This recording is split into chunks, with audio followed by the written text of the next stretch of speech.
Muy buenos días a todas y todos.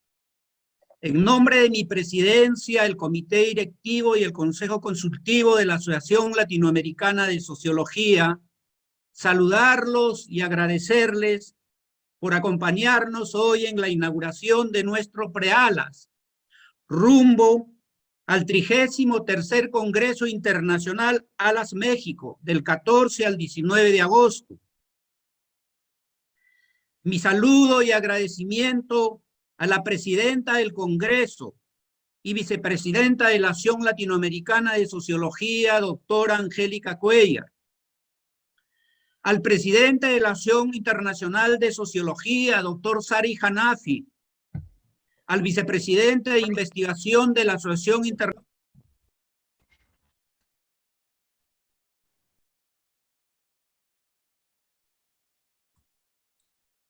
Profesor Ríos, su audio. Ya no, entonces tengo que repetir, ¿no, Carlitos? Bueno. Muy buenos días a todas y todos. En nombre de mi presidencia, el Comité Directivo y el Consejo Consultivo de la Asociación Latinoamericana de Sociología, saludarlos y agradecerles por acompañarnos hoy en la inauguración de nuestro PREALAS Perú, rumbo al 33º Congreso Internacional de la Asociación Latinoamericana de Sociología, con el espíritu y la visión de cumplir con nuestros objetivos estratégicos de desarrollar el diálogo global y de construir una plataforma que desde nuestras propias experiencias se comunique y dialogue con las ciencias sociales y la sociología mundial. Gracias a la presidenta doctora Angélica Cuellar, vicepresidenta de ALAS y presidenta organizadora del Congreso de México. Gracias al presidente de ISA, doctor Sari Hanafi, al vicepresidente Jeffrey Player y a nuestro conferencista de hoy, doctor Jorge Rojas. Vivimos una profunda crisis civilizatoria, cuyas orígenes se encuentran no solamente en la crisis de la modernidad-colonialidad, sino en una larga historia de cómo se ha construido la humanidad hasta hoy, a tal punto de ponernos hoy en una situación de riesgo de una tercera guerra mundial. La humanidad toda no puede seguir así. Debemos pensar y organizar un mundo al servicio de la vida en todas sus dimensiones. Precisamente, el lema y agenda del Congreso de México, después de vivir la pandemia y hoy saliendo con la pospandemia, que lleva como título la reconstrucción de lo social en tiempos de pandemias y pospandemias, aportes críticos desde las ciencias sociales latinoamericanas y caribeñas, buscará contribuir a sacar a luz los problemas y contribuir a las soluciones de los países nuestros de América Latina y del Caribe y también del mundo. Desde mi presidencia de ALAS, en nombre del Comité Directivo y el Consejo Consultivo de ALAS, venimos brindando todo el apoyo para el éxito del Congreso de México. El aporte de ALAS llama a contribuir justamente a construir una civilización de vida, una civilización que una humanos con naturaleza, humanos con humanos y humanos con tecnologías. Pues, como nos enseña nuestro 2 veces presidente de ALAS, el doctor Pablo González Casanova, en cuyo país se desarrollará este próximo congreso, nos dice: la sociología cumple una función productiva en el terreno cultural y una función crítica en el terreno político, vinculando a la universidad con la sociedad, en lucha contra todo colonialismo y el darwinismo mitologizado. Gracias a todas y todos por acompañarnos hoy en la inauguración del Prealas Perú. Dejo en el uso de la palabra al doctor Eduardo Arroyo, representante del Perú ante el Comité Directivo de la Asociación Latinoamericana de Sociología y decano del Colegio de Sociólogos del Perú, para sus saludos. Eduardo, te dejo en el uso de la palabra. Tu micrófono. Reciban todas y todos los presentes el saludo fraterno e institucional de la Junta Directiva Nacional del Colegio de Sociólogos del Perú. Desde el Perú marchamos rumbo al 33º Congreso Internacional de la Asociación Latinoamericana de Sociología, que se realizará en México, buscando el éxito de dicho evento a llevarse a cabo entre el 14 y el 19 de agosto de este año. Como bien sabemos, la Asociación Latinoamericana de Sociología cumple 72 años, fundada en Zúrich en el marco del primer Congreso Mundial de la Asociación Internacional de Sociología en 1950. ALAS es la primera organización regional de esta disciplina a nivel mundial. Ha buscado, como bien ha dicho el presidente de ALAS, el doctor Jaime Ríos, tener una estructura que permitiera unir los esfuerzos en pos del desarrollo de las ciencias sociales del subcontinente y conformar, en segundo lugar, una gran plataforma de pensamiento capaz de observar América Latina y todas las particularidades del pensamiento sociológico, óptica que ya se había empezado a realizar con los estudios sobre el latinoamericanismo. Nos referimos a Alfonso Reyes, a Leopoldo Sea. Nuestra asociación ha vivido 72 años, ha crecido, y los congresos pre-ALAS preparados por cada país son los que le dan su empoderamiento, su fuerza. Desde esta tribuna saludamos al presidente de ALAS, al doctor Jaime Ríos Burga. Desde esta tribuna el Colegio de Sociólogos del Perú saluda al doctor Sari Hanafi, presidente de la International Sociological Association, con siglas ISA, máximo organismo mundial de los sociólogos. El doctor Sari Hanafi es buen amigo del Perú, nos ha acompañado en numerosos pre-ALAS, una presencia y acompañamiento que agradecemos, y hoy día estará brindándonos su saludo. Igualmente agradecemos al doctor Jeffrey Player, quien dictará la conferencia de clausura. Nuestro abrazo fraterno al doctor Jorge Rojas, directivo de la Universidad Chilena de Concepción. Tu micrófono, Eduardo, lo has apagado. Es nuestro abrazo al doctor Jorge Rojas, muy amigo nuestro, quien nos ha acompañado en numerosos pre-ALAS, hermanando a nuestros pueblos. Precisamente en estos días estamos realizando también, junto con el pre-ALAS que inauguramos en el Perú, el pre-ALAS en Chile. Saludamos al pre-ALAS de Chile, muy bien organizado, y agradecemos al doctor Jorge Rojas, que hoy día nos ofrecerá su conferencia inaugural.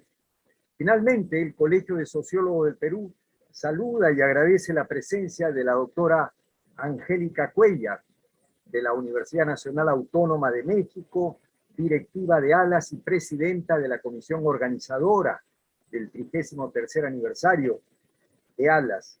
Sepa, doctora Cuellar, que la delegación peruana es una delegación aliada, que desde el Perú le vamos a brindar, y le hemos brindado siempre todo el apoyo para que el Congreso de ALAS en México sea exitoso.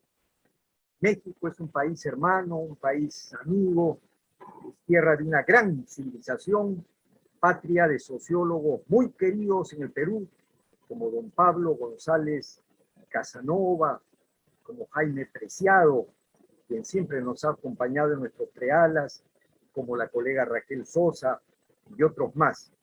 Reciban pues todos los presentes el abrazo fraterno del Colegio de Sociólogos de Perú al inaugurarse este Prealas Perú 2022. Muchas gracias. Muchas gracias, Eduardo. Dejo en el uso de la palabra a la doctora Angélica Cuellar, presidenta de nuestro 33 Congreso Internacional ALAS México y vicepresidenta de la Asociación Latinoamericana de Sociología. Angélica, te dejo en el uso de la palabra. Muchas gracias, Jaime. Gracias, colegas de la directiva de ALAS, expresidentes. Gracias a las autoridades académicas de la ISA. Esto me complace mucho que estén acompañándonos en estos prealas latinoamericanos. Y bueno, yo quiero invitarles a todas las sociólogas y los sociólogos del Perú a que vengan a México al 33 Congreso de nuestra Asociación Latinoamericana de Sociología. Es un congreso que será ya presencial, aunque también hemos previsto que haya sesiones vía remota, y pensamos que es un gran momento para un encuentro histórico después de estos años de pandemia que todos hemos padecido. El tema del Congreso, ya lo dijo Jaime, es pensar cómo está nuestra sociedad después de esta pandemia, cómo podemos los sociólogos y las sociólogas dar respuestas, dar diagnósticos, dar directrices para dónde queremos caminar como sociedades más igualitarias, más justas, más equitativas. Esto lo he repetido en todos los prealas a los cuales he sido invitada. Esta pandemia nos ha mostrado las terribles desigualdades de una cruda manera.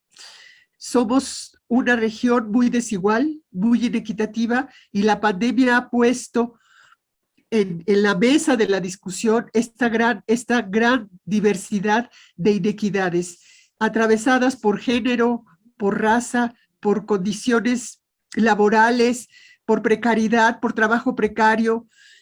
Esta pandemia nos tiene que hacer pensar en un futuro más luminoso, en un futuro que los sociólogos y las sociólogas latinoamericanos, estoy segura, podemos contribuir a construir un mundo latinoamericano y un mundo global mejor. Vuelvo a agradecer a Jaime Ríos, director de ALAS, el haberme convocado para esta reunión previa al ejercicio académico que tendrán enseguida de prealas, al doctor Arroyo por haberme convocado, él como representante de los sociólogos, a todos mis colegas del comité directivo, y repito, me complace mucho que Jafi Haram y Jeffrey Players de la ISA estén hoy con nosotros y estén dando un espaldarazo a estos esfuerzos latinoamericanos. Entonces, bueno, quiero agregar solamente que el Congreso se llevará a cabo en 4 sedes. Una será la Universidad Nacional Autónoma de México, que algunos de ustedes conocen, en el sur de la Ciudad de México. Otros grupos de trabajo estarán trabajando en el sureste del país, en el centro, en un centro de estudios históricos y sociales de la península de Yucatán, en la hermosa ciudad de Mérida. Otros grupos estarán en la capital del estado de San Luis Potosí.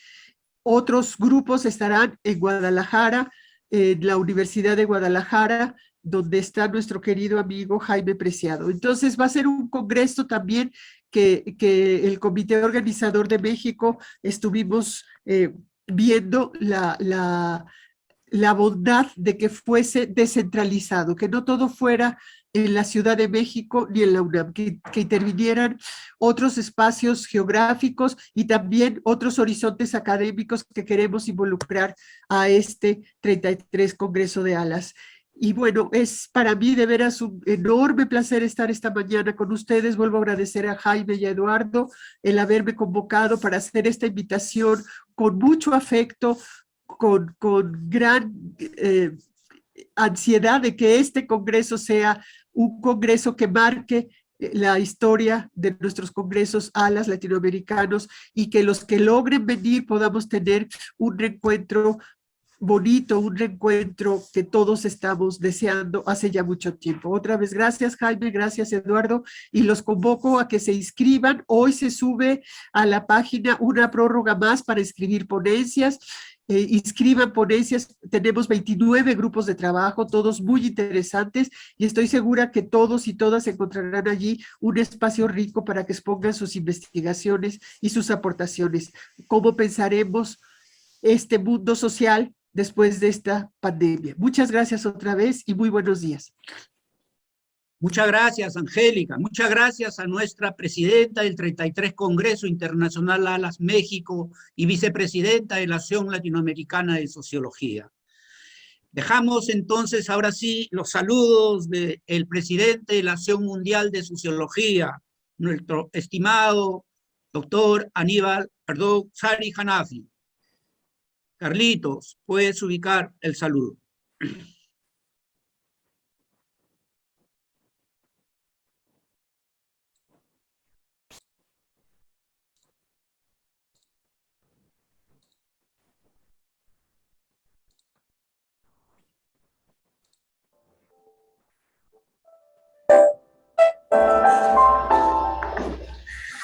On behalf of the International Sociological Association, I am so honored to give a welcoming speech in the pre-ELAS Bureau conference entitled The Reconstruction of the Social in Pandemic and Post-Pandemics Toward the 33 ALAS Congress in Mexico 2022.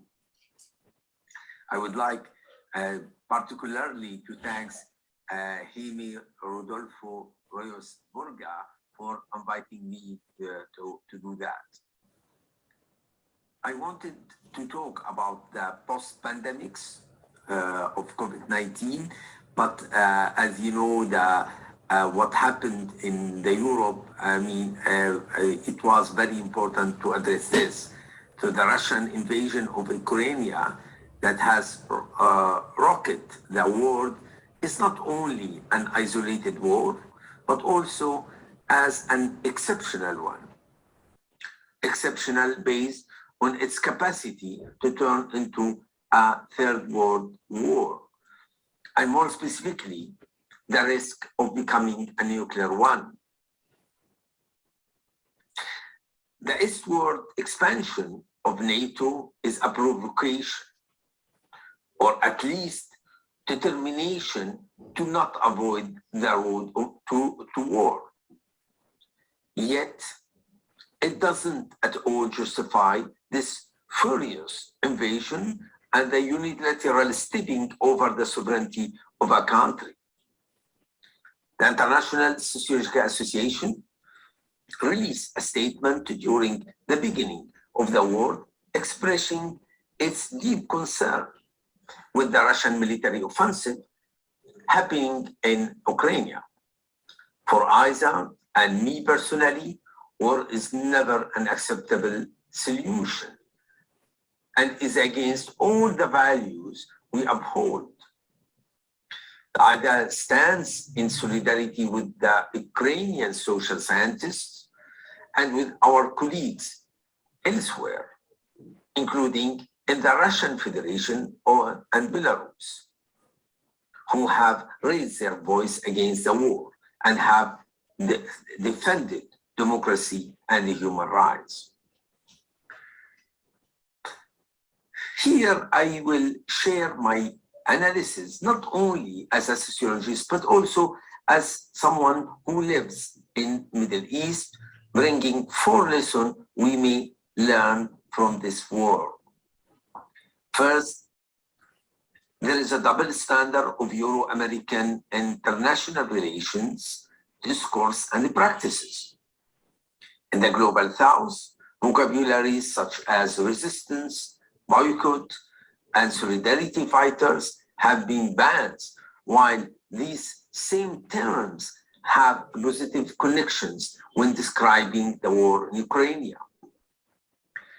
The president of the Israeli Sociological Association, Lev Grunberg, bluntly wrote that how is it possible that Israel has been a military occupier in the Palestinian territories for 55 years in a clear violation of international law, yet no Western countries have ever imposed sanctions against it. In the same vein, while criminalizing the Palestinians' boycott, divestment, sanction, BDS movement in some Western countries, many European scholars call for a total boycott of Russian scholars and institutionally and individually. Second, how come the brutality of war in other areas in the world didn't get much of the Euro-American reactions compared to that of Ukraine? These are different ways of narrating my life as a Palestinian who grew up in Syria. One of them is to see my life as having been lived through wars in region with only brief moments of peace. Arab-Israeli war in 1967, in 1973, Israeli war in the Palestinian territories, Second Intifada, 2000-2005, Israeli war in Gaza, 2008, 2012, 2014, 2021, Israeli war in Lebanon, 1982, 2006, Iraqi-Iranian war, 1980, 1988, invasion of Iraq, 1999, war in Iraq, 1999 and 2003, war on Syria, 2011 till present, war in Yemen, 2014 till present, and the war in Libya, 2014 to 2022. These furious wars unleashed a level of mass destruction, suffering, displacement, and ultimately death much higher than the levels in Ukraine. The Western powers reacts, and continue to react mildly and oftentimes support the colonial power, Israel, or the dictators, Gulf and Egypt, in the name of stability and for economic reasons. As you see, I live in Lebanon and now there is no electricity, but I will continue talking.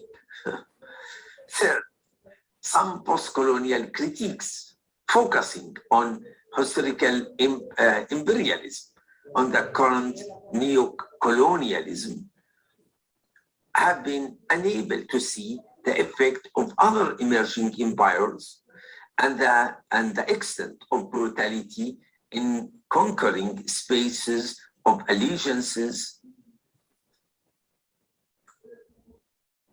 Russia, Iran, Israel, Turkey, and the Gulf monarchies are very important emerging empires operating in the Middle East, whose some of their military actions have generated colonialism, misery, and authoritarianism. And in this regard, Laura Dooley's concept of inter-imperiality is helpful as she invites us to understand empires not only as a consecutive, but often as they operate in parallel, making the mutually preceded, highly contingent and interactive politics of contemporaneous imperial histories with their unanticipated, sometimes ironic effect. Thus, there are not simply rebel effects in these multi-vector dynamics or rhythmic empires, but they are often violently interactive, institutionally situated, and strategically pursued. Fourth and finally, The call for the total boycott in academia of any Russians or Belarusians is against the values that academia tends to promote. I do believe in the moral obligation to carry out an institutional boycott against any institutions that has a relationship with colonial or authoritarian powers, but not at the individual level. Engaging with involved individuals is important in order to listen to different approaches to conflict and to promote a state of open, active dialogue. This means it is not enough to simply support those who have liberal democratic ideas, but we in academia also need to listen attentively to those who refuse to embrace partially or totally these ideas and play the role of mediation, bridging positions, and promoting an effective moral and political strategies. Against radically critical social theory, I call for a situated critical one. While criticizing powers is also able to simultaneously open up a dialogue with the very forces it critiques. Needless to say, academic discourse should be carried out with some rules related to intellectual integrity and social responsibility. This responsibility, while it preempts propaganda, incitement, demonizing the culture of the other, and hate speech, make academic freedom more delicate than the simple freedom of expression it is purported to be. The role of academia is to liberate politics from its Schmittian, I refer to Carl Schmitt, conception of friends and enemy, that where the ultimate degree of association is the willingness to fight and die together with other members of one's group, and the ultimate degree of dissociation is the willing to kill others, those being members of a hostile group. Finally, just I would wish you the best for your Congress, and encourage you to participate in the activity of ISA, specifically in the Congress in Melbourne in June 2023. Thank you again, and good luck for your conference. Muchas gracias, Sari Hanafi, doctor Sari Hanafi. Bueno, justo como señala nuestro presidente de la Asociación Mundial de Sociología, la crisis es global y la guerra ha ordenado la vida por siglos. La cultura civilizatoria de la humanidad tiene que cambiar, ¿no? En igualdad de oportunidades en todos los campos de la vida. Justamente, ¿no? La conferencia que vamos a seguir hoy, gracias al apoyo y la participación del doctor Jorge Rojas, nos va a llevar a reflexionar sobre esa relación profunda de la crisis entre humanos y naturaleza. Una crisis raigal, como diría nuestro gran sociólogo Aníbal Quijano, que ha puesto en cuestión y está poniendo cada vez en cuestión los ecosistemas del planeta.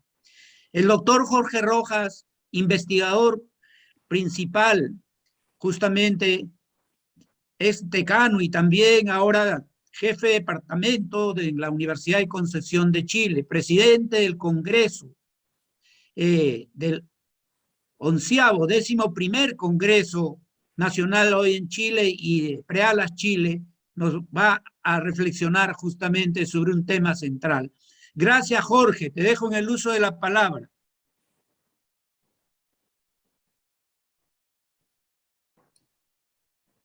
Bueno, ahí está el micrófono. Muchas gracias, Jaime.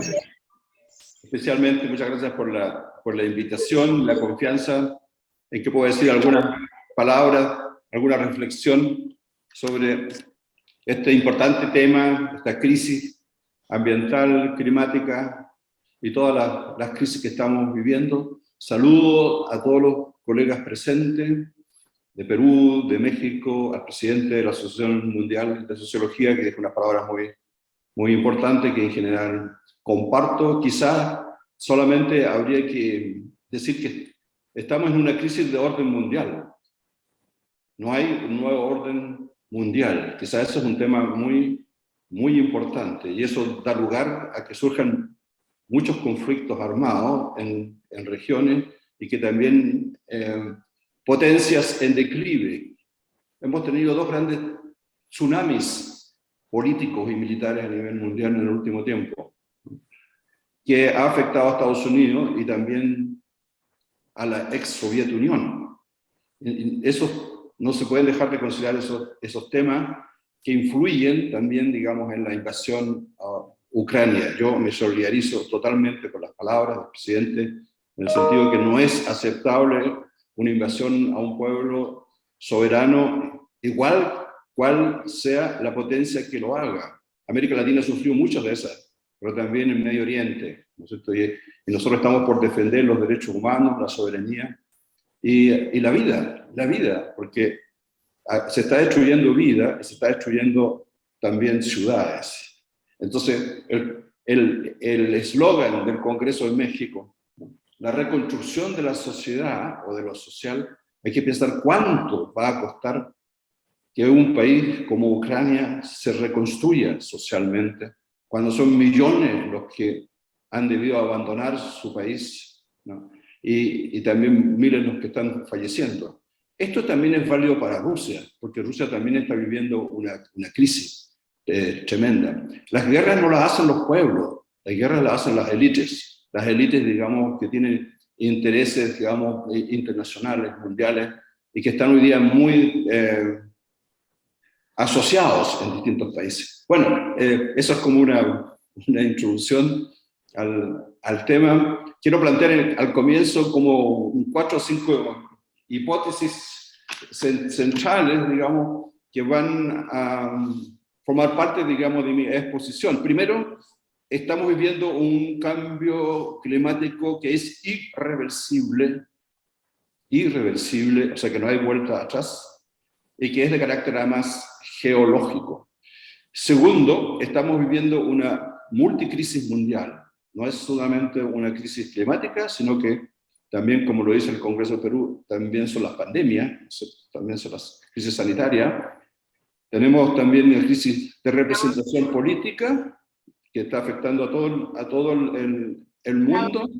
La reciente elección en París, en Francia, muestra también, digamos, el tema, hasta Macron lo dijo, digamos, que se están viviendo fraccionamientos, rupturas sociales, ¿no es cierto? Las rupturas sociales están afectando a todo el mundo, y esas rupturas sociales son nuevas rupturas producto de la globalización neoliberal, y eso también hay que tomarlo en cuenta, porque América Latina tiene demasiadas rupturas sociales, también nuestro país. Y cuando hay rupturas sociales, ¿no es cierto?, cuando hay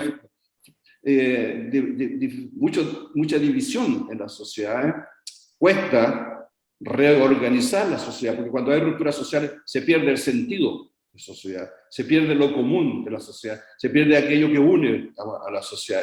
Y eso ha ocurrido en las últimas décadas en muchos países. Son fracturas entonces sociales muy significativas. Tenemos también una crisis de representación política a nivel mundial, ¿no? Y esas crisis están haciendo surgir los populismos de extrema derecha. Los populismos de extrema derecha coinciden todos. Eso es bien interesante. Desde Estados Unidos hasta Europa, pasando por América Latina, digamos. Coinciden en exaltar un nacionalismo extremo, en hacerse pasar como los grandes defensores de los pueblos, ¿no es cierto? Eso lo podemos haber visto fácilmente, digamos, en el discurso de Marine Le Pen, digamos, en París. Pero Francia, por supuesto, tiene también fracturas sociales, tiene también temas que el gobierno de Macron no resolvió. Hay problemas de representación también de la izquierda y los partidos de centro, de haber abandonado, digamos, a sectores importantes del pueblo. Por ahí alguien hablaba, me parece que era Boaventura de Sosa Santos, de que en realidad la crisis de Ucrania, la guerra de Ucrania, habla también de un fracaso de la política.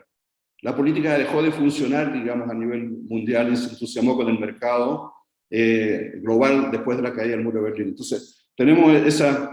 Y la última tesis es que, a pesar de todo, en el marco y en el contexto de estas multicrisis, emergen movimientos sociales y movimientos ambientales en muchos países. Y estos movimientos, incluso socioambientales, van acompañados de iniciativas ciudadanas, cada vez más interesantes, aunque muchas veces invisibilizadas, pero cada vez empiezan a tomar, digamos, realidad y a expresarse públicamente, y son las formas también de embriones, llamémoslo así, son embriones de alternativas de postdesarrollo, de solución a la crisis.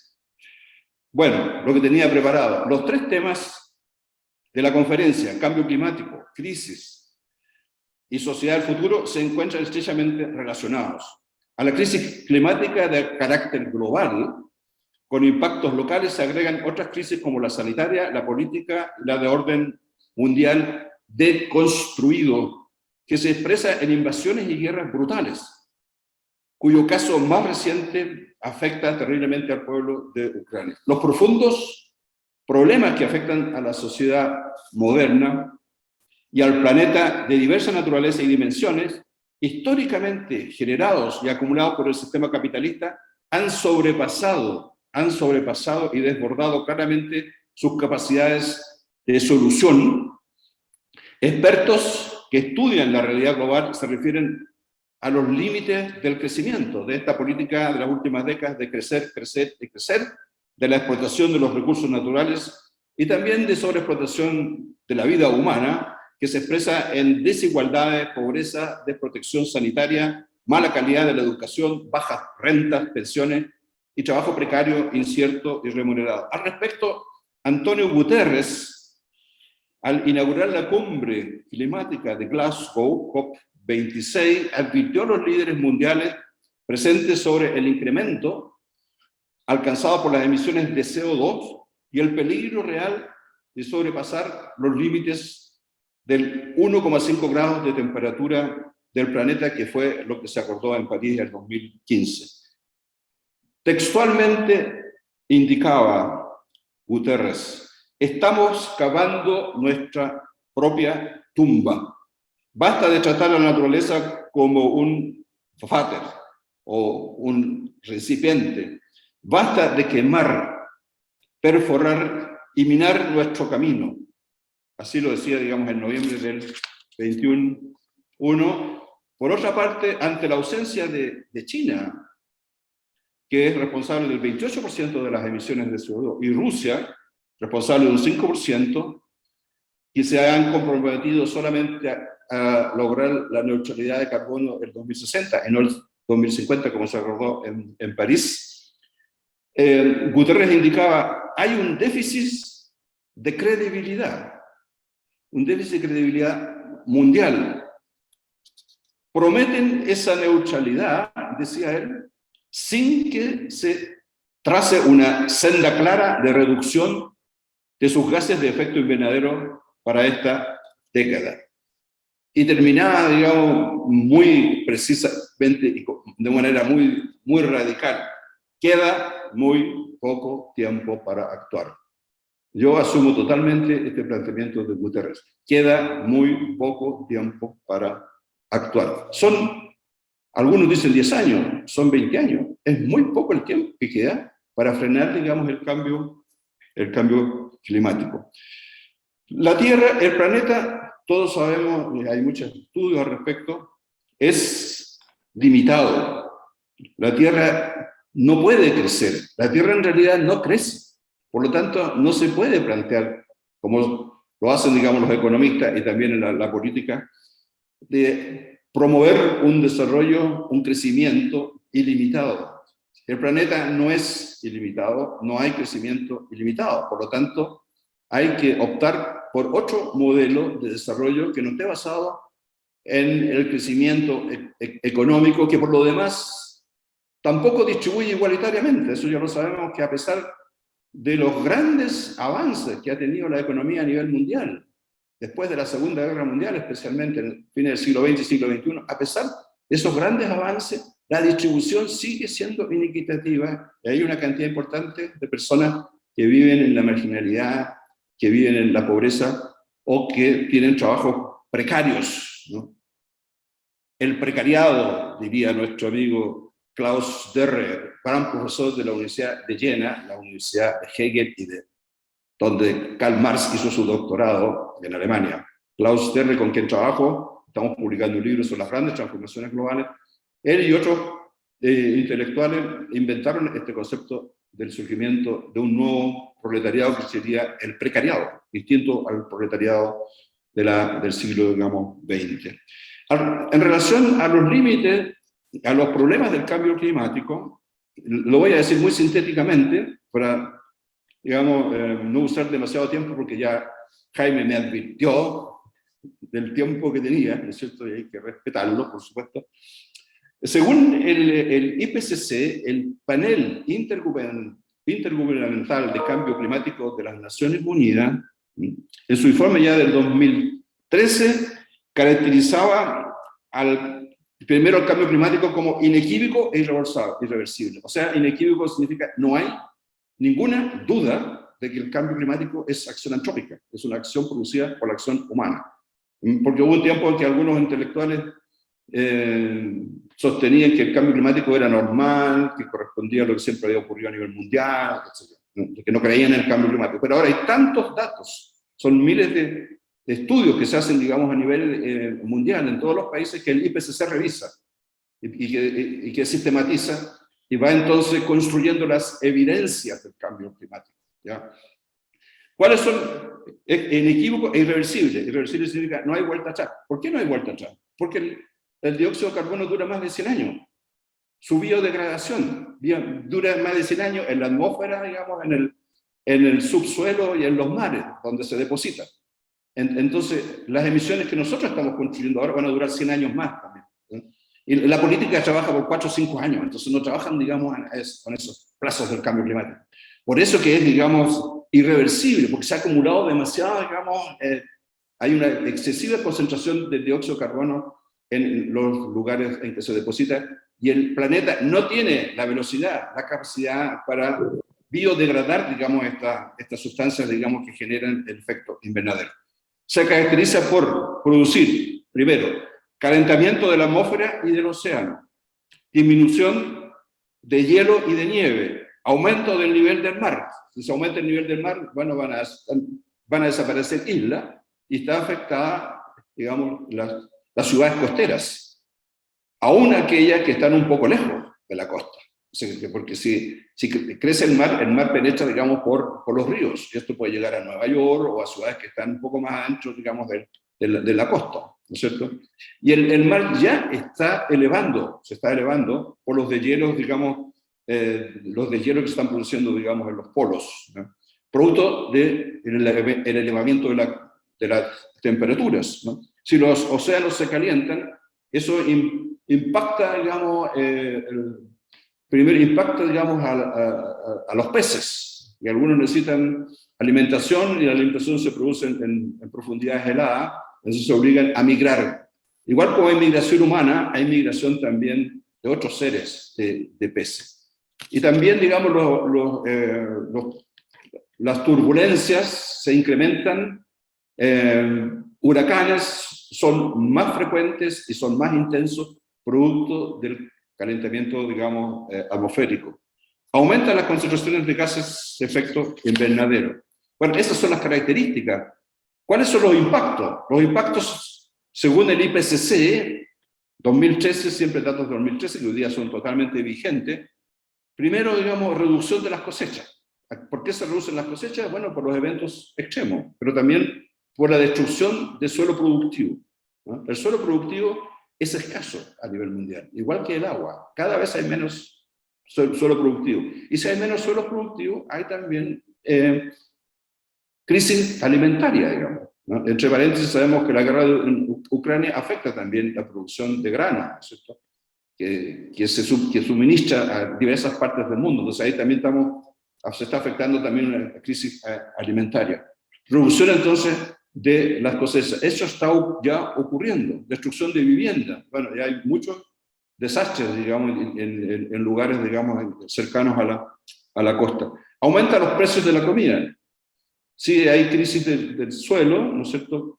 Entre paréntesis, la crisis del suelo está también provocada por el impacto de la alta tecnología, porque la alta tecnología que se utiliza en la agricultura compacta el suelo, y al compactar el suelo destruye las lombrices, y las lombrices, algunos dicen las lombrices son los soldados del proceso de construcción de vegetación, de regeneración del suelo, y eso es verdad, ¿no? O sea, cuando, digamos, el suelo se compacta, mueren las lombrices, entonces muere el suelo, porque mueren aquellos actores vivientes, las lombrices, que algunos desprecian, pero que juegan un papel muy importante, digamos, en la producción del suelo.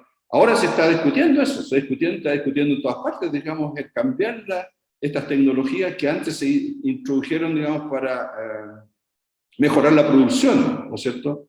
Y lo hicieron grandes ingenieros, pero los grandes ingenieros que no saben ser medio ambiente, que no conocen las leyes, digamos, del suelo en este caso, ¿no? Bueno, ahora se está produciendo, digamos, un cambio importante. También se está produciendo un cambio, digamos, en la introducción de las abejas, digamos, en los lugares de la monocultura, porque las abejas son responsables del 75% de la producción de biodiversidad. Y sin biodiversidad no hay vida humana. Nosotros sabemos por estudios que un 40% de la producción mundial depende de la biodiversidad, ¿no? Y si no hay biodiversidad, si hay monoproducción, la monoproducción destruye la biodiversidad. Entonces, estamos también obligados a hacer un cambio en la agricultura, en la producción, etc. Se genera pobreza y violencia. Claro, si hay menos suelo productivo, si hay, digamos, migraciones climáticas, también hay entonces problemas de nuevas pobrezas climáticas. Hay, digamos, migraciones climáticas. Eso ya existe, ¿no es cierto? Y también violencia en la lucha por los territorios. El conflicto ucraniano no es ajeno, digamos, a esta lucha por los territorios, por el acceso a recursos, en el fondo a recursos naturales. Los recursos humanos no tienen ninguna importancia, porque eso existen demasiado, entonces se pueden eliminar algunos, y si no hay nadie que los condene mundialmente, no pasa absolutamente nada. Eso es también parte, digamos, no sé, de lo que ocurre, digamos, de la barbaridad que se está transformando el siglo XXI. Eventos extremos caracterizan el cambio climático. Si alguien quiere saber sobre el cambio climático, el IPCC dice se caracteriza por los impactos de eventos extremos. Eventos extremos son lluvias torrenciales, temperaturas altas, en algunas partes llega a 50 grados, está llegando a 50 grados. Esto produce incendios también, como ocurre en Estados Unidos, como ocurre en Canadá, como ocurre en España, como ocurre en América Latina, como ocurre en Chile, ocurre en Rusia, ¿no? Producto, digamos, del incremento de las temperaturas, que además se une a la sequía. Imagínense, digamos, la explosividad que tiene cuando hay sequías, se secan, digamos, los pastos y se producen, digamos, incendios, y los incendios además se expanden por las raíces también de los árboles, no solamente por la altura y por las raíces, ¿no? Eventos extremos, lluvias intensas, vientos huracanados, ¿no es cierto? Todo aquello que es extremo, como lo que está ocurriendo, digamos, en las últimas décadas, es característica del cambio climático. Nuevas enfermedades, digamos, que producto también, digamos, de la expansión hacia lugares donde habitan otros seres que viven con otras bacterias, ¿no? O la destrucción del suelo, entonces aparecen nuevas bacterias. O sea, cuando salga el hielo en las regiones antárticas o qué sé yo, en el Ártico, van a surgir también nuevas bacterias que viven por miles de años, que están por miles de años, digamos, en el subsuelo, y ahí van a haber nuevas pandemias. Eso también está ya investigado. Pérdida de biodiversidad y de suelo cultivable. Bueno, esos son temas muy importantes que producen, digamos, los impactos, son los impactos globales y locales del cambio climático. ¿Cómo estamos con las emisiones? Es la pregunta. ¿Cómo estamos con las emisiones de CO2 en la actualidad? Según los estudios también del IPCC, las emisiones actuales son aproximadamente 52 gigatoneladas de CO2 equivalentes, gigatoneladas. Para estar, digamos, en la vía del Acuerdo de París de limitar el calentamiento global a 1,5 grados, el año 2030, las emisiones deberían ser 25 gigatoneladas, o sea, más o menos la mitad deberían reducirse de CO2 equivalente. Una gigatonelada equivale a 1.000 millones de toneladas métricas. Esos son conceptos que nosotros las ciencias sociales es difícil, digamos, estos datos aritméticos, ¿no es cierto?, de gigatoneladas son complicados de entender, pero en resumen, para lograr, digamos, la meta de París 2015, de frenar el cambio climático a 1,5. ¿Por qué 1,5? Porque si se sobrepasa 1,5, más allá del 1,5, porque las temperaturas podrían incrementarse hasta 5 grados. 5 grados colapsa el planeta, pero con 2 o 3 empezaría a colapsar el planeta. O sea, los cambios geológicos que se están observando actualmente en el planeta, en la Tierra, serían mucho más graves. Entonces, 1,5 grados es además lo que exigen los países de menos desarrollo, que son los más afectados por el cambio climático porque tienen más mala infraestructura, tienen más pobreza, en fin. Tendría que producirse, digamos, una disminución de un 7% anual de las emisiones, un 7% anual de las emisiones. Actualmente ya hay existe un cálculo de las emisiones que nos quedan para llegar al 100%, digamos. Y incluso existe un cálculo por persona anual, ¿no?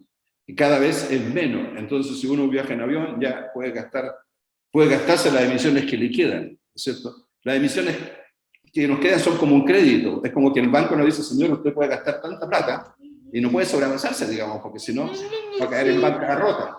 Entonces tenemos que mantenernos de acuerdo a estos datos. Es interesante que los datos son cada vez más precisos sobre el cambio climático, ¿no? No son tan precisos en relación a sus impactos territoriales, porque eso depende de los microclimas, ¿cierto? De las características, digamos, ecológicas de las regiones, pero son bastante exactos en relación a el incremento de las emisiones. Bueno, se supone que con la pandemia se habrían disminuido entre un 5 y un 7% las emisiones, o sea, más o menos lo que se requiere anualmente. Pero con la reactivación económica se incrementaron de nuevo el 2021 las emisiones. Entonces, por eso que cuando Guterres dice, queda poco tiempo, nos queda poco tiempo, es porque nos quedan pocas posibilidades de seguir emitiendo gases de efecto invernadero, CO2, nos queda poco, pero muy poca cantidad de emisiones. Y el problema es que todavía hay países que no se bajan, digamos, de las emisiones de carbono, no se bajan de la matriz fósil, ¿ya? Totalmente, ¿ya? Y la mayoría de los países, algunos hacen esfuerzos, como los europeos, pero Estados Unidos todavía mantiene, digamos, fuentes de gas, carbono, petróleo. China también, digamos, y parte de su expansión económica como imperio global requiere todavía de seguir manteniendo, digamos, la explotación de carbono, y por eso que en Glasgow China no estuvo presente, pero después indicó de que ellos llegarían a la neutralidad de carbono que París definió para el 2050, el 2060, 10 años más, ¿no? Igual que Rusia. Entonces, esos son, digamos, los datos, digamos, importantes. El año, vamos al Acuerdo de París, yo creo que no voy a poder tratar todo, pero es importante concentrarme en el tema del cambio climático, que es, digamos, base importante de la invitación. El año 1000, antes de Cristo, la concentración de CO2 alcanzaba 280 ppm, partes por millones de dióxido de carbono. Entonces, para resumir, hay que decir que por miles de años el planeta mantuvo una concentración de dióxido de carbono de 280 ppm, parte por millones de CO2, 280. Pero hoy día estamos en 420. Y eso es exceso, ¿no? Cuando estamos en 420 significa que se ha aumentado en más de 100 la concentración de CO2 en la atmósfera Y eso significa que se retiene más calor. Eso significa que se aumenta, digamos, el efecto invernadero, y eso significa que se aumentan las temperaturas. Las temperaturas, en caso de América Latina, también es importante decirlo, se incrementan desde el mar hacia la cordillera. Y ahí estamos todos afectados, también Perú, por supuesto, ¿no? Y en el caso de Perú, Lima depende, digamos, en gran parte de su suministro de agua depende, digamos, del agua, digamos, de los glaciares, la cordillera, de los Andes, pero eso ha disminuido como en un tercio, digamos, en poco tiempo, ¿no? Y como no llueve mucho, ¿no?, hay entonces la necesidad del suministro de agua. Pero el problema es que si se concentra el sol, el incremento del sol hacia la cordillera, se produce más de hielo y por lo tanto se va destruyendo la reserva de agua que constituyen, digamos, la cordillera de los Andes. Eso también está pasando en Santiago de Chile, digamos, que también depende de parte importante, digamos, de los glaciares, ¿ya? Y claro, como hay más actividad económica, se requiere más agua, y como además hay mega sequía, que es un efecto también, digamos, del cambio climático. Las mega sequías, Chile lleva 15 años con mega sequía.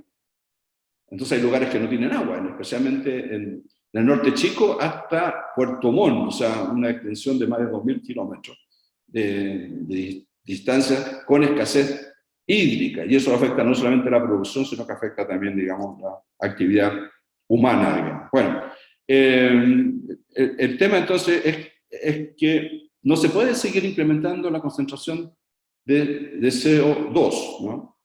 Que a veces, digamos, los árboles, los bosques contribuyen, digamos, a mejorar, porque el árbol, los bosques captan CO2 y lo transforman en oxígeno. Pero cuando hay talas, como en Brasil, esas talas liberan CO2, ¿no? O sea, los ecosistemas son altamente vulnerables, tan vulnerables como la vida humana. Y si uno no respeta sus leyes, entonces nos encontramos con desastres terribles como los que están ocurriendo. Bueno, ahí tengo unos datos precisos sobre la concentración, los países que producen más emisiones de CO2, pero me lo voy a saltar, solamente decir que China superó a Estados Unidos. Antes Estados Unidos era el principal responsable de emisiones de CO2, ahora es China con un 28%, Estados Unidos con un 14%, India con un 7%, Rusia con un 5%, Japón con un 5%, Alemania con un 2%, muchos países tienen 2% de emisiones, pero los europeos también, aunque tengan 2%, se junta bastante, digamos, ¿no? Interesante es que los países que menos producen emisiones, menos responsables de emisiones, son los que mayor impacto tienen del efecto del cambio climático. Bueno, como decía, el cambio climático no es un mero problema ambiental, como se decía antes, no un problema ambiental menos, no es solamente un pasivo ambiental, sino que es un fenómeno geológico. Geológico significa que es una fuerza geológica que se entiende como una intervención de un agente biológico del ser humano capaz de modificar con sus acciones antrópicas el clima y el planeta. O sea, lo que el clima significa hoy día como fuerza geológica es que está transformando el planeta, ¿no? No son solamente pasivos, no es que se está contaminando el agua, un poquitito el suelo, qué sé yo, la atmósfera, y que no se puede respirar mucho y que es más enfermo, sino que es el planeta el que se está enfermando y empezando a destruir. Por lo mismo que se requiere de otro tipo de paradigma de post-cambio climático, post-desarrollo, post-crisis. Bueno, tengo muchos datos sobre el cambio climático afecta el agua especialmente, afecta, digamos, la disponibilidad de agua, y según datos mundiales, hay cerca de 2.000 millones de personas en el mundo que carecen de agua potable, ¿no? Pero aquí hay muchos más datos sobre cómo afecta a todo el mundo la disponibilidad de agua. Antes se pensaba, los modernos, los racionales e instrumentales, pensaban que el agua era un bien renovable, ¿no? Así se pensó incluso en las primeras discusiones ambientales, digamos, hace 40 años atrás. Pero ahora se sabe que el agua no es un recurso renovable, sino que es un recurso escaso porque no se renueva, como antes ocurría cuando existían los ciclos normales del agua, digamos. Ahora no no hay, digamos, ciclos normales del agua, sino que hay una intervención de esos ciclos que se ha transformado, digamos, en un problema grave. Nosotros hicimos un estudio de percepción del agua en Chile, del cambio climático, y también, digamos, hay unos estudios de la CEPAL sobre la disponibilidad del agua, y hay unos estudios de la Universidad de Chile muy interesantes, también de CRO, que son expertos en el cambio climático, y se indica que hacia mediados del siglo vamos a experimentar una reducción de un 25% de disponibilidad de recursos hídricos. 25%. Es mucho, ¿no? Más, digamos, la sequía. Pero eso está afectando a muchos países, también Brasil, México, en fin. El agua es un bien indispensable. Sin agua no hay vida. Y por eso que el agua se transforma también en un tema de disputa de terreno, de suelo, de territorios, ¿ya? Y por lo tanto puede ser, como algunos lo señalan, un factor, un recurso que va a generar no solamente migraciones, sino que también violencia, ¿no? Eso lo dicen varios autores. Bueno, hay muchos datos de la UNICEF sobre, ¿qué dice la UNICEF el 2021? La UNICEF dice, 1 de cada 3 personas del mundo no tiene acceso a agua potable. 1 de 3 personas del mundo no tiene acceso a agua potable. Y da muchos datos, digamos, sobre también servicios, digamos, sanitarios, en fin. La sociedad está obligada a buscar nuevas respuestas en su interacción con la naturaleza, como lo indicaba Jaime Ríos muy bien, digamos, al comienzo, ¿no es cierto? Yo introducí un concepto que se llama la convivencia interespecies. O sea, nosotros debemos dejar de ser el ser moderno arrogante, que producto, digamos, del descubrimiento de la razón en la época moderna, los ilustrados, ¿no es cierto?, los economistas, los filósofos, ¿no es cierto?, incluso los cientistas sociales también en un comienzo, todos pensaron que desde que Hegel inventó un poco que la razón era el sustento de la época moderna, que íbamos a transitar de la Edad Media, del oscurantismo a una época, digamos, de desencantamiento, como decía otro sociólogo, Max Weber, también importante, desencantamiento y de incertidumbre, digamos, de la época moderna. Pero como la razón emergió, y con la razón emergió la ciencia y la tecnología, íbamos a poder dominar el mundo. Y eso fue lo que hizo el capitalismo, y también la experiencia del mal llamado socialismo, que yo le llamo capitalismo estatal, en realidad, que también entraba en esta lógica del progreso, y el progreso, digamos, infinito de la razón. Pero, digamos, ahora se requiere de otro tipo de respuestas que sean amigables con la naturaleza, y el concepto que nosotros estamos utilizando en nuestras investigaciones es de la convivencia interespecie, es el de la solidaridad interespecie. ¿Qué significa eso? Que nosotros tenemos que respetar las leyes de la naturaleza. O sea, si un cuerpo natural nos dice, ustedes pueden, lo mejor que ustedes pueden hacer es no intervenir, entonces mejor no intervenir un sistema natural, porque esa no intervención va a permitir que pueda pervivir, subsistir, y que pueda seguir entregando, suministrando servicios ecosistémicos a la vida humana. Los ecosistemas son unidades vivas, ¿no? El agua es algo vivo, el suelo es vivo, digamos, el viento tiene vida, digamos, todo tiene vida, todo lo que existe en el planeta tiene vida, ¿no? Eso ya lo han dicho varios destacados académicos antes que nosotros, ¿no es cierto? Y por lo tanto tenemos que respetar las formas como viven y adaptarnos a esa forma. No significa que no podamos hacer nada, sino que podemos hacer muchas cosas, pero siempre y cuando nos coloquemos en una situación de no poner en riesgo, en peligro, la sobrevivencia de los ecosistemas, porque los ecosistemas producen lo que se llama en ecología servicios ecosistémicos. Por ejemplo, bueno, producen agua, y si no hay agua, bueno, no hay vida. Bueno, producen oxígeno, y si no hay oxígeno no podemos respirar, ¿no es cierto? O sea, cuando hay contaminación en grandes ciudades, es porque se está destruyendo el oxígeno, ¿no es cierto? Cuando en un río no hay oxígeno, se mueren los peces, porque los peces también necesitan oxígeno. Bueno, algunos pueden sobrevivir a niveles de contaminación de las aguas, ¿no? Pero los endémicos, las especies endémicas, que son propias, digamos, de un cuerpo de agua, que han siempre existido allí, son altamente vulnerables, entonces requieren del oxígeno, y cuando no hay oxígeno, escasea el oxígeno, mueren, se exterminan. Ya hay una cantidad importante de especies, por eso que se dice que la crisis ambiental y climática destruye biodiversidad, destruye, digamos, especies endémicas.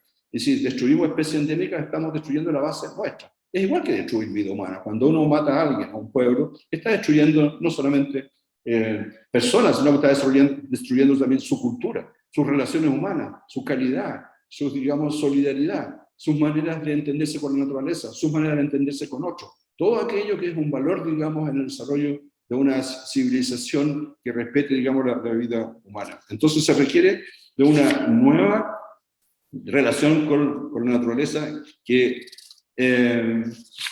yo denomino colaboración interespecie o convivencia interespecie. Algunos dicen, por ejemplo, no se debiera intervenir los glaciares, porque los glaciares son fuente de agua por miles de años, ¿no? Si uno interviene un glaciar, bueno, va a destruir, digamos, ese valor que tiene y esa supervivencia que tiene, ¿no? Eso ha ocurrido con algunas explotaciones mineras, digamos, en el norte de Chile, digamos, que, claro, empieza a moverse el suelo. Cuando se mueve, digamos, el suelo, se hacen grandes excavaciones, esas excavaciones producen partículas. Esas partículas se elevan en el ambiente y esas partículas se depositan en los glaciares. Y cuando los glaciares tienen partículas, digamos, de tierra, ¿qué pasa? Que absorbe calor. Absorbe calor. Eso ya lo sabemos, digamos, los ecologistas. Absorbe calor y al absorber calor, derrite la nieve. ¿Me entienden? O sea, esas cosas, los que hacen proyectos ambientales, los grandes minerías, no saben, digamos, cómo hacer, digamos, una explotación minera sin que se produzca, digamos, un impacto en la cordillera de los Andes o en estos glaciares, que son reservas de vida, porque son reservas de agua. Entonces, si hay que hacer una explotación minera, hay que tomar en cuenta, digamos, eso. Bueno, también las explotaciones mineras recurren al agua fósil, ¿no? El agua fósil está depositada en las profundidades y que se ha generado por miles de años y que usan las comunidades indígenas en el norte de Chile, ¿no? También en otras regiones, ¿no? Porque necesitan agua, digamos, en fin. O sea, se necesita, digamos, también una contribución. Tengo un capítulo especial, quizás esto después me va a pedir Jaime, digamos, el artículo. Hay una contribución importante que deben hacer las ciencias sociales, ¿no? No me voy a referir más largo a eso, a la comprensión, digamos, de la crisis y del cambio climático y de las pandemias, ¿no? También es importante. Pero para que las ciencias sociales contribuyan, deben salir un poco también de su nicho, de su comodidad, digamos, científica, y debe mezclarse más con la realidad, ¿no? Debe construir teoría a partir de la realidad y tiene que también aliarse con otras disciplinas. Los problemas actuales son problemas complejos, como diríamos Boaventura de Sosa, el teórico de la complejidad, o Edgar Morin, el gran teórico de la complejidad. Hoy día hay que volver del exceso de especialización científica, de muchos estudios micro, a, digamos, volver a la complejidad, lo cual no significa no hacer estudios micro, pero los estudios micro necesitan tener contexto macro, ¿no?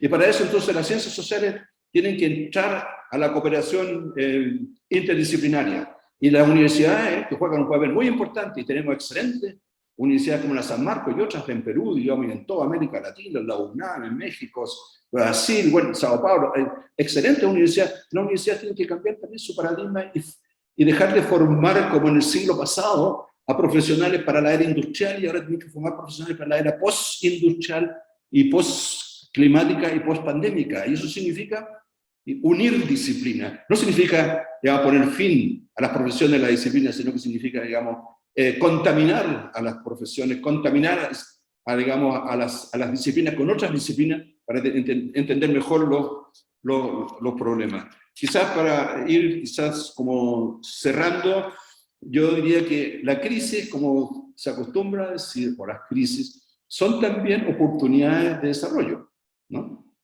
Son oportunidades de desarrollo y se pueden usar como oportunidades de desarrollo, pero también pueden ser momentos de retorno al pasado, ¿no? Las grandes amenazas actuales es el populismo de extrema derecha. El populismo está utilizando el fracaso de la política de izquierda, de las políticas, digamos, de centro, porque no se han preocupado de los pueblos y hay entonces estas rupturas sociales, ¿no? Y están apelando a lo que siempre hacen, al nacionalismo extremo, a defender el pueblo, ¿no es cierto? Le Pen decía, no la Unión Europea, sino que Francia siga siendo Francia. Es lo mismo la discusión del Brexit en Inglaterra, ¿no es cierto? Volver a algo que no es posible volver, porque tenemos que cooperar, el mundo tiene que colaborar, ¿no? Y Francia no tiene que dejarse de ser Francia para cooperar con Alemania o con Inglaterra, o digamos, con Bélgica, ¿no? O con Rusia, ¿no es cierto? Pero el planteamiento de desandar el camino de la colaboración mundial, que nos permite, digamos, tener mejores interacciones, mejor colaboración científica, tecnológica, digamos, y mejorar, digamos, las condiciones de los países que están más mal con aquellos que les va mejor, pero para eso necesitamos solidaridad internacional. No es necesario volver a un ultranacionalismo que es demagógico, que sabemos que después no ocurre. ¿Ya? Eso ya era el planteamiento del señor Trump también, que decía, bueno, algo así como que vuelvan las industrias a Estados Unidos, pero si Estados Unidos subcontrató, y si Estados Unidos externalizó parte de su proceso productivo, y eso significó destrucción, digamos, de clase obrera, de trabajo, no es posible volver. Se pueden hacer otras cosas, pero no se puede volver a aquello que ya se perdió, ¿no? Como se dice actualmente. Lo que se perdió ya se perdió. Se pueden hacer cosas nuevas, eso sí. ¿No? Pero el pretender volver a aquello que fue el imperio, Estados Unidos primero, número uno, Francia, qué sé yo, número uno, qué sé yo, eso ya no existe en ninguna parte del mundo, tampoco en América Latina. En América Latina tenemos que cooperar mucho más, digamos, entre nosotros, ¿ya? Para, digamos, crear mejores condiciones de calidad de vida. Bueno, quizás para ir cerrando, voy a decir lo que había escrito, y quizás eso incluso lo voy a leer, con el permiso de Jaime. Reflexiones e ideas en torno a la sociedad del futuro, ¿ya? Que es lo más complejo, por supuesto. En el actual mundo de incertidumbres y de crisis, resulta muy difícil entregar certezas sobre lo que podría ser o llegar a ser una sociedad del futuro. Desde luego, lo más probable es que surjan diferentes modelos de sociedad. La globalización buscaba la estandarización de los sistemas sociales, valóricos y culturales mediante la regulación forzada del mercado colonizador, empleando ahí el término de nuestro querido amigo de la decolonialidad del poder, Aníbal Quijano, a quien siempre he admirado mucho y recomiendo a sus estudiantes que lo lean, un gran sociólogo peruano, como otros que han existido en Perú y del mundo, por supuesto, y también como lo recordaba, digamos, el presidente de la Asociación Mundial de Sociología, el mundo colonizador, hay mucho de colonialismo todavía en el mundo latinoamericano y en Centroamérica, donde estoy en el momento, se nota todavía mucho más. Entonces tenemos que luchar por salirnos de ese colonialismo, pero a eso tenemos que ser nosotros mismos, tenemos que creer en nosotros mismos, tenemos que desarrollar nuestras propias ideas a partir de nuestras prácticas, de nuestros saberes locales, de nuestros bienes comunes, de nuestra historia, de nuestra cultura, sin despreciar lo que hacen otros países, ¿no? Por supuesto que no, pero lo que no podemos hacer es copiar, replicar modelos de otros países que le ha ido bien, porque eso nunca funciona de esa manera. Pero al parecer, si vuelvo al texto, las multicrisis tienden a favorecer soluciones o alternativas de post-desarrollo, o algunos llaman post-capitalismo, ¿no es cierto? Marcadas por las realidades regionales y locales, territoriales, que buscan revalorizarse, resignificarse a partir de lo cercano, a partir de lo propio, a partir de sus prácticas, de sus saberes locales, que pueden convocar, por ejemplo, a centros productivos, formas cooperativas que existen en muchos países, a universitarios, a instituciones locales y a historias del pasado. Yo sé que en Perú, por ejemplo, se valoriza mucho lo que era la forma, digamos, de trabajo del agua, digamos, de los incas, ¿no? Pero eso existe en todas, nosotros estamos estudiando también las prácticas en la cordillera de los Andes, de cómo se infiltra el agua y cómo las comunidades tienen, digamos, ¿cómo le llaman ellos? Le llaman el cultivo del agua. La siembra del agua y el cultivo del agua. Usan unos conceptos súper interesantes que no tienen nada que ver con la racionalidad modernista, progresista, capitalista, ¿no es cierto? Y son conceptos que existen desde hace mucho tiempo, y ellos saben cuándo hay agua, cuándo esa agua se siembra, y cuándo se debe cosechar, porque cuando se siembra el agua misma entra, digamos, al suelo, y aparece en otro lado, como laguna, y entonces ellos la van de una manera ecológica, sustentable, encauzando para después usarla, digamos, para beber y para actividades agrícolas. En el libro nuestro, que creo que se lo mandé a Jaime, Bienes Comunes, existen esa experiencia latinoamericana, pero también europea, porque en Europa también existieron esas culturas, digamos, más tradicionales, a las cuales se está apelando ahora, digamos, en vez de los megaproyectos, esos megaproyectos en centrales hidroeléctricas que destruyen, digamos, más que construyen. Ahí existen esas posibilidades, y las universidades pueden jugar un papel muy importante, digamos, en aliarse con estos conocimientos locales, lo que algunos teóricos llaman fomentar el interconocimiento. Ya no existe solamente el conocimiento que se produce en las universidades o en los centros de investigación, que también existe, que son varios, que son muy importantes, son muy ricos, pero muchas veces esos conocimientos también se exportan hacia afuera. Nosotros exportamos conocimiento de lo que yo llamo el externalismo, digamos, el neoextractivismo intelectual. Producimos buenos conocimientos en las universidades, pero se van para otro lado y después en otros lugares desarrollados se transforman en patentes o en bienes, digamos, que producen y que entran al comercio. Entonces, ese conocimiento que nosotros tenemos, que se produce en las universidades, ustedes se imaginan la potencialidad que tendría si se une a las prácticas locales, porque todo el mundo sabe, no solamente los que investigamos, las comunidades indígenas saben, las mujeres, los niños, los jóvenes, los agricultores saben. O sea, no hay un buen vino en América Latina o en el norte de Chile, sino es porque existen culturas que tienen más de 100 años del cultivo, digamos, de la tierra, y que saben además cuáles son las vocaciones de los territorios, las vocaciones ecológicas de los territorios, y qué producen esos territorios. Entonces, la sociedad del futuro, voy a leer solamente, digamos, los puntos que están acá, que cada uno de esos puntos podríamos estar conversando largo. Primero, se basa en la relocalización. La relocalización. Esto es una concepción súper interesante, que es mundial, que está empezando, digamos, a circular. Como se está frenando la globalización, y la globalización ya no puede seguir con el mismo ritmo de antes, producto de la pandemia, pero también producto del cambio climático, entonces ahora hay que fomentar la relocalización. La relocalización significa economía circular, significa, digamos, producir local y regionalmente, es algo que existía antes. Relocalización, economía circular descarbonizada, o sea, con emisiones cero, eso también es posible. Hay muchísimas iniciativas ahora de emprendimiento en toda América Latina, pero también en Europa, de jóvenes que están reciclando, ¿no? Relocalización, ecología de saberes, significa también que nosotros debemos reciclar las ideas en las ciencias sociales. Hay que reciclar ideas, ¿no? Las ideas que antes existieron, que después fueron invisibilizadas por el progreso. Desarrollo sustentable, matriz energética renovable. Miren, los estudios indican que los países más pobres son los que tienen más posibilidades de energía renovable, porque tienen mejores niveles de radiación solar o vientos. Entonces pueden desarrollar, digamos, energía renovable más rápidamente que los países desarrollados, ¿no? Países como Alemania, por ejemplo, que tienen energía solar, pero tienen un invierno muy crudo, digamos. Tienen poca energía, poco sol, pero a pesar de eso tienen energía, también aportan con energía solar.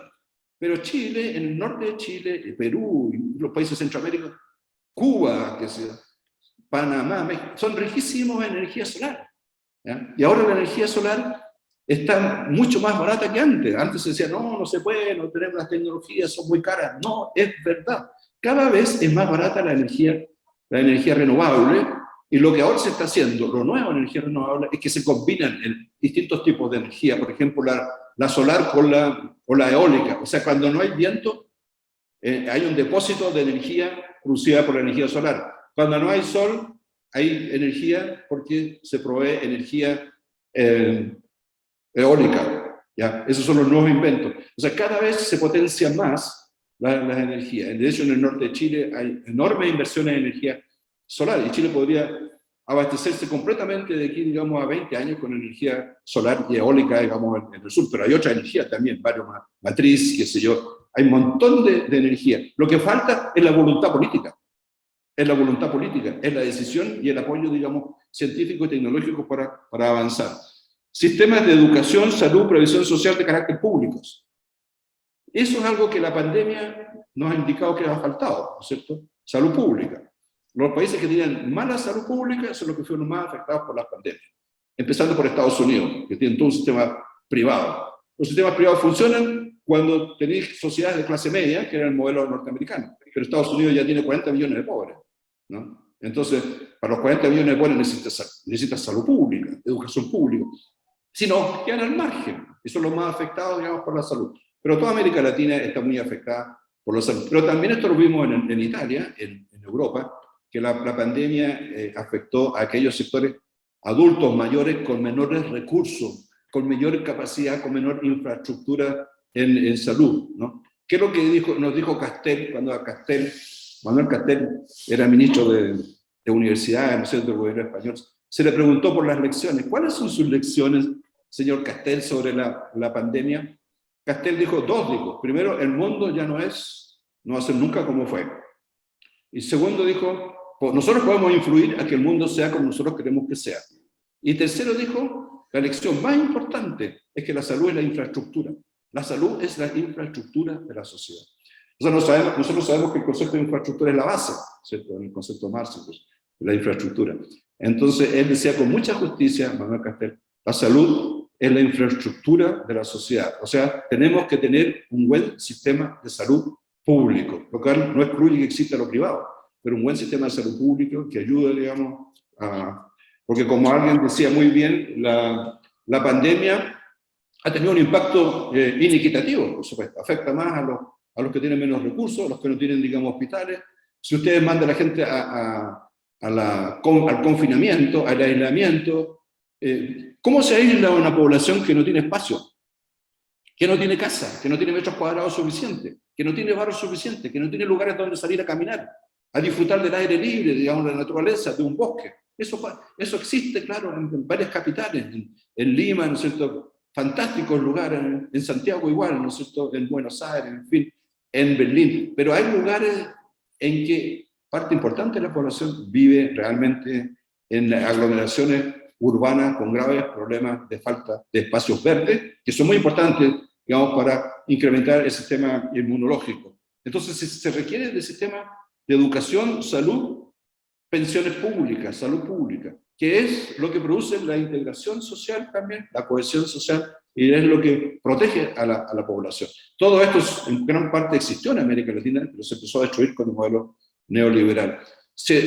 Yo estoy impulsando, como otros académicos, otras personas, la necesidad de que se cree un sistema de renta universal básica. Renta universal básica, una discusión que empezó hace unos 40 años en Holanda, y que ya existen, digamos, algunas experiencias en regiones de Finlandia.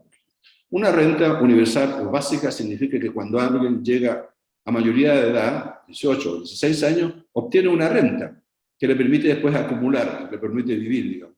Sería un nuevo derecho humano, una renta universal básica, un nuevo derecho humano que permite, digamos, ir hacia un sistema más equitativo. Eso significa superar el modelo de la subsidiariedad del Estado neoliberal, que es decir, el subsidio opera cuando el mercado no funciona, ¿no es cierto? Ese fue el principio de los neoliberales de Friedman, ¿no es cierto?, y de von Hayek, de la sociedad Montpellerin, que dijo, bueno, todo lo que funcionó antes está malo, ¿no? Ahora tenemos que entrar al mercado, y cuando el mercado no funciona, se aplica el principio de la subsidiariedad, ¿no? Estamos llenos de subsidios, digamos, los europeos tienen subsidios cuando hay mal clima, cuando le va mal en las vacaciones, hay subsidios para el invierno, para comprar ropa, hay subsidios, qué sé yo, para cuando no hay trabajo. En América Latina, en el caso de Chile, hay subsidios para pagar cuentas cuando no puedes pagar la cuenta de la luz o del agua, qué sé yo. o en marzo cuando empieza la escuela, para las compras de libros, qué sé yo. Se une todos los subsidios, los que el Estado gasta en subsidio, y se le agrega algo, se podría crear una renta, que es más digno, una renta universal básica, para que las personas con dignidad puedan usar esos recursos. Una renta social universal básica, algunos dicen, bueno, pero no van a trabajar más porque van a tener plata. No, porque es una renta mínima, básica, universal, que la persona con eso empieza a acumular. Obviamente que tiene que trabajar, ¿no? Porque estudiante, si recibe una pensión básica, una, digamos, renta básica, puede estudiar y también poder acumular un poco más de recursos. Es un nuevo derecho, bueno, eso se está discutiendo, una renta universal básica. Bueno, un sistema de sociedad futura tendría que tener una democracia participativa y con transparencia. La transparencia es un valor universal ahora. No hay democracia sin transparencia. Y hay muchos problemas de falta de transparencia en las sociedades, ¿ya? Y esa falta de transparencia tiene que ver también con que se ha desarrollado una burocracia que se ha autonomizado de los estados. Es la discusión europea, también en Estados Unidos y también la nuestra. O sea, la burocracia, es en el concepto, digamos, de Max Weber, el gran experto en la burocracia es necesaria cuando se construye un Estado que se espera que cumpla funciones sociales, pero el problema es que la burocracia tiende, digamos, a autonomizarse, digamos, a tener sus propios objetivos, y se olvida de la sociedad. Entonces, hoy día tenemos una burocracia que, ayudada además por la cibernética, por la revolución digital, trabaja con puro plataforma.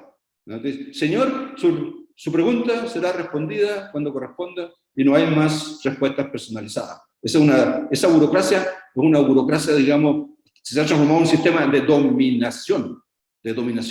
Y la revolución tecnológica debe ayudar a resolver el problema, pero no debe transformarse en nuevos instrumentos de dominación de las élites o de la clase dominante. Entonces se requiere de transparencia. La transparencia significa saber los recursos que existen, saber en qué se gastan los recursos, saber, digamos, a quién están favoreciendo. Hoy día, con la crisis de Ucrania, bueno, ya están apareciendo todos los multimillonarios que han surgido en el mundo, y las platas que se han invertido, qué sé yo.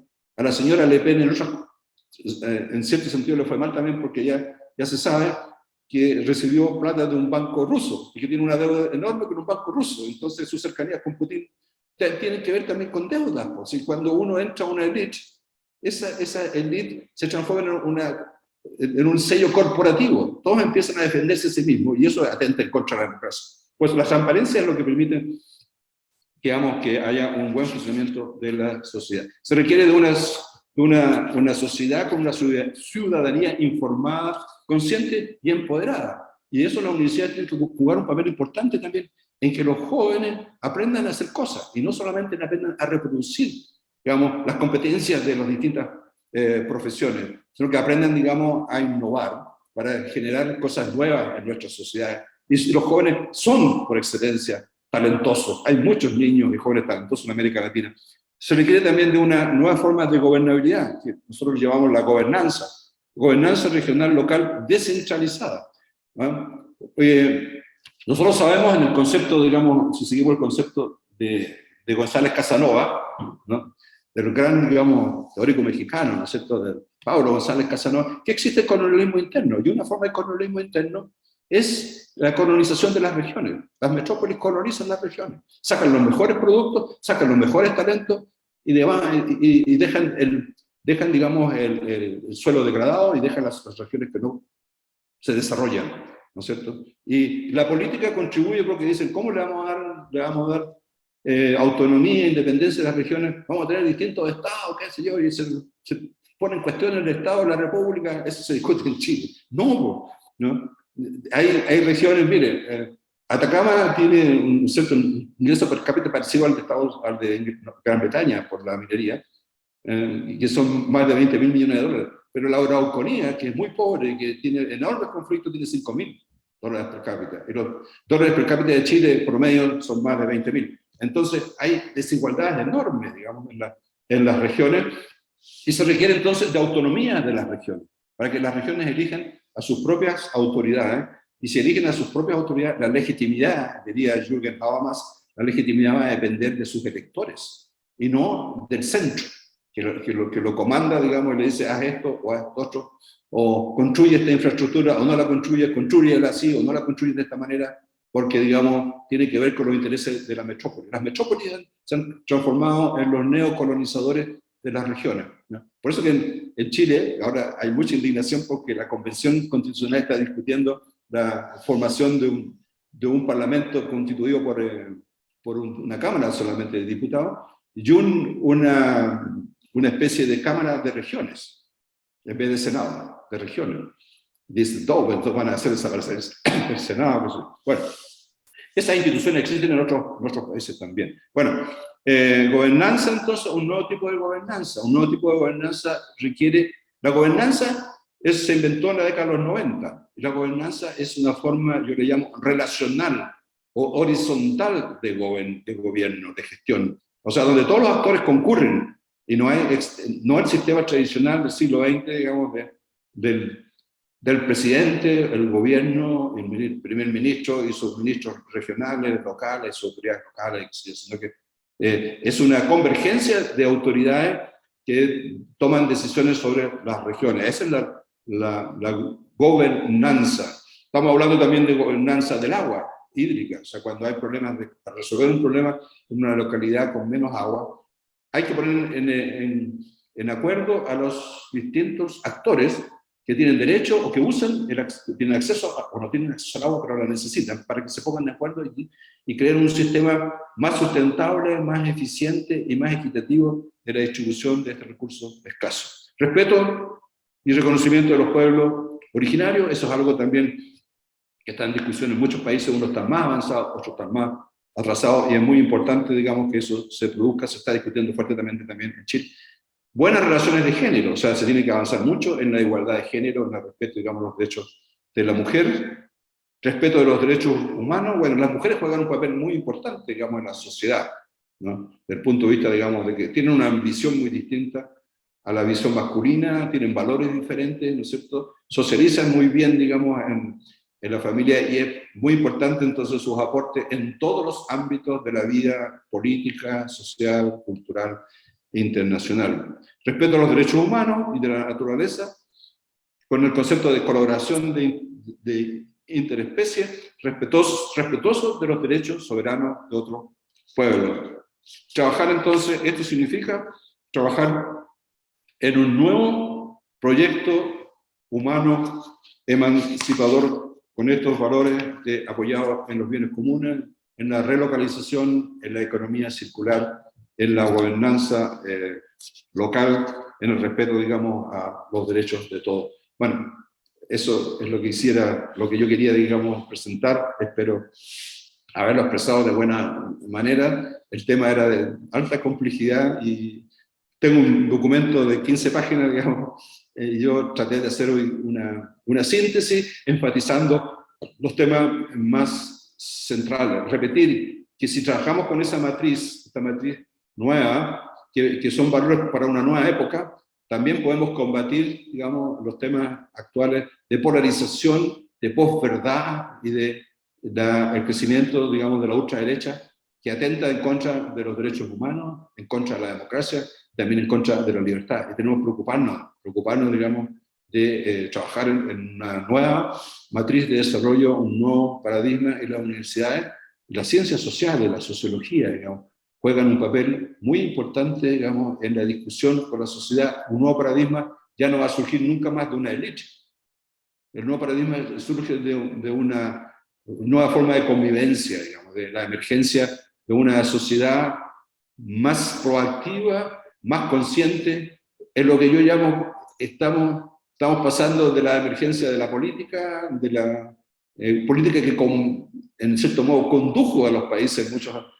Antes fue la religión, luego la política, en los últimos años la economía. Entonces nos sobreeconomizamos, antes nos sobrepolitizamos y nos sobreideologizamos, y ahora emerge la sociedad, los individuos, los niños, los jóvenes, las mujeres, las comunidades indígenas, los ciudadanos. Esto no excluye a los partidos tienen que renovarse a partir, digamos, de respetar y de considerar esta emergencia de una sociedad más proactiva, más subjetiva, que crea más en sí mismo y que no sea nunca más subordinada, digamos. Los partidos que están surgiendo nuevos en distintos países están aprendiendo de estos nuevos movimientos y además son ahora jóvenes profesionales con conocimiento que van a renovar la política. De eso estoy muy convencido y esto está surgiendo en muchas partes del mundo. Muchas gracias, Jaime, por la invitación. Jorge, muchas gracias, Güero, por tu brillante conferencia que llama a la vida, ¿no? Llama justamente a construir ese nuevo horizonte de sentido de civilización universal, ¿no? De vida, que afirme al ser, ¿no? Que afirme el saber, que afirme una nueva manera de organizar la vida, como bien lo has señalado, de colaborando no solamente interespecie, sino, como bien lo acabas de señalar, en esa libertad individual y colectiva. En nombre de la Presidencia, en nombre del Consejo Consultivo y el Comité Directivo de la Asociación Latinoamericana de Sociología, agradecerte, agradecer a todos los que nos han seguido hoy por todos los medios y los invitamos justamente hoy a las 6:30 a la conferencia entre los directores de Escuela de Sociología del Perú para que nos cuenten justamente sus experiencias en cada una de sus regiones. Y también asimismo invitarlos a que se puedan inscribir, ¿no?, en el evento para su certificado internacional. Bueno, muchas gracias a todas y todos. Nos vemos entonces a las 6:30. Muchas gracias, Jorge, una vez más. Ya, saludos, muchas gracias a todos y que tengan mucho éxito, digamos, en lo que sigue del Preala. Nosotros mañana empezamos nuestro Preala también en Concepción, y ahí también se necesita un saludo de Jaime Ríos en su calidad de excelente presidente de la Asociación Latinoamericana de Sociología de la América Latina, de ALAS, ¿ya?